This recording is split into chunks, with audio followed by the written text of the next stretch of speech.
তুমি কেন ফজরের নামাজ একটা বছর কোনোদিন ফজরের নামাজ পড়তে পারলা না? যুবক, তোমাদের মধ্যে যারা ফজরের নামাজ পড়ো না, তোমার মতো অসভ্য, তোমার মতো নির্লজ্জ, বেহায়া, তুমি খোদার জমিনে হাঁটো কেমনে? তুমি মাটির তলে হাঁটতে পারো না? তোমার মতো অসভ্য আর কোনো মানুষ হয়নি। বেহায়া কোথাকার। আল্লাহ রাসূল সাল্লাল্লাহু আলাইহি সাল্লাম বলেন, তাহাজ্জুদ নামাজ হাদিসে আছে, নবীজির জামানায় একবার সাহাবীরা বললেন একজন মুসলমানের ব্যাপারে, ইয়া রাসূলুল্লাহ, এই লোক সারা রাত ঘুমায় থাকে ফজর পর্যন্ত, কোনোদিন তাহাজ্জুদ পড়ে না। তাহাজ্জুদ মানে ফজর না, ফজরের আগের নামাজ।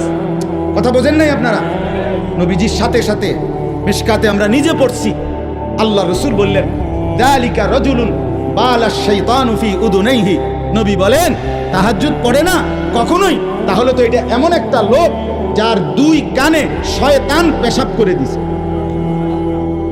আছে কিনা হুজুর? শয়তান মুট্টা দিছে তার কানে।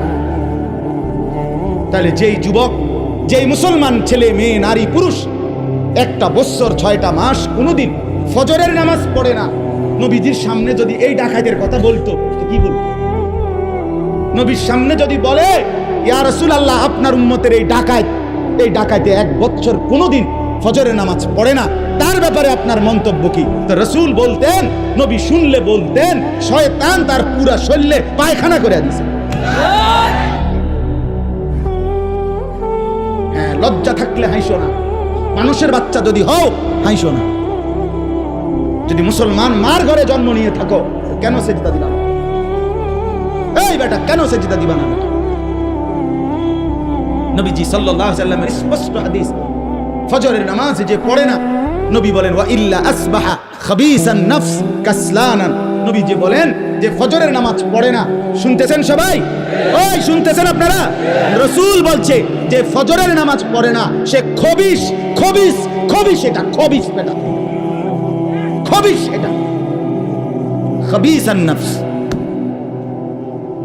কাসলানান, এটা অলস, অকর্মণ্য, অপদার্থ। এগুলো পদার্থ ফেলাস কি আকামলা। এজন্য দয়া করে জিন্দেগির কদর করে বলেন ইনশাআল্লাহ। আল্লাহ আমাদেরকে তৌফিক দান করেন।